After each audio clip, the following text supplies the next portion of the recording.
Bw'obanga oli small business owner nkimanyi ebiseera ebisinga ffe tutandise okukola nga tukozesa omutimbagano oba services ez'okuimportinga ebintu naddala okuva mu mawanga ag'enjawulo omuli China, US n'amawanga agali bwe gatyo. Personally, me I run an event rental business and nkola nnyo importations okuva e Bulaaya, especially okuva mu China ne mawanga agala depending ku substance kyenjagala oba ekintu kyenjagala okudiringiramu ba kyenjagala okusuubula.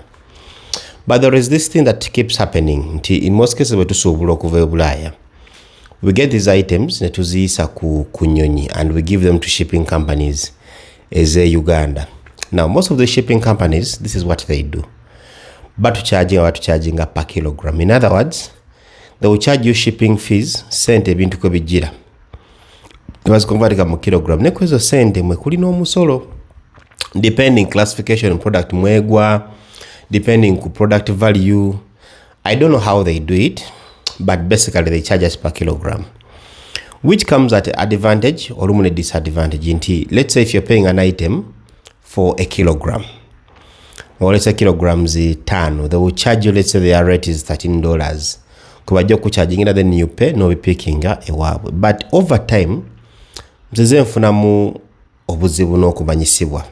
One, but tubuweereza ebintu effe ku shipping companies zino, one of the problems I find with them is tebatubuulira, tebalina tracking number, tewali system kwotegeerera nti ekintu kituuse kiri wano ne wano. Now kati waliwo incidents gye natuuseeko nga nyina product gye ntumiza, it's been about 3 weeks now, ng'olina kuba masimu okumakinga sure omanya bino ebintu webiri. They're not telling you where they are, they can't give you a tracking number. Yiti bwe byali bive China okuva China okutuuka we baali babishippingira nafuna tracking number. Ekyokubiri, nyina kyenziza njiga overtime, bwe wali mu business gye bujja ogenda kwetaaga otandika okwesasulira omusolo. Lwaki? Nze badde sibitegeera bulungi, but usually with URA you can actually use your tax to claim, you can claim these taxes. But also most importantly, it's important for your filing purposes. Now, when you leave this filing to be done by another person, because yes, you want easy work, chikalobam. That's why me of late now, I've converted to using these other logistical companies, Zirimu, DHL, FedEx, Nabasigadde. They are quite expensive, especially mukucharging travel fees. But one of the advantages is ntegera ekintu kyange wekiri, ntegera date ekigenda okutuuka.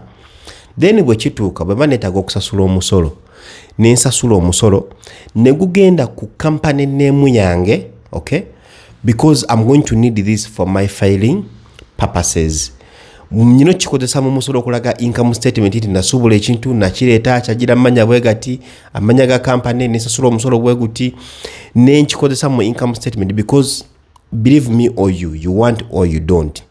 As long as you're running a small business, URA is going to want a share of what you're making, but it's also your obligation of making sure you're filing. And then you don't know that small business can turn out to be a big business. And one of the key things they're going to ask is your paperwork. But it's also very important. Okunotinga sente zo wezava ne wezalaga. Siganyo what these shipping companies are doing for us is something very nice. Ngaba na Uganda. But also the lack of clarity, balemedde okutereza ebintu ebimu nga bu websites, okubandisobola okutracking a product yange weri, customer service ennungi. Me I remember there is one company ye natuma akantu nali nkajja China nga kakiro nga emone ekitundu roughly emitwalo nga 11, which I paid. Bwe nkozesa DHL ku buntu obutonotono obuli wansi wa $5. They don't charge me for musolo, they don't charge me for all those things. And they usually give me a call and say, waliwo ekintu kye kyatuuka tukirese tukideliveringwa. I will tell you, nali busy ate nga ntambudde. Akantu kange kamala emyezi ena ne mbaga abane munfunira omuntu asobola okukadeliveringa to this location. It was hard. Now, it's not something I can blame them, but also nange kimpe ekyokuyiga as a small business owner. Nti maybe nange nyine ensobi ne gap bwezityo mu space, but for me for shipping ndabika ngenda kyusamu nsigalika kuzino companies ziri more established. I can track where my items are, I can track where my goods are.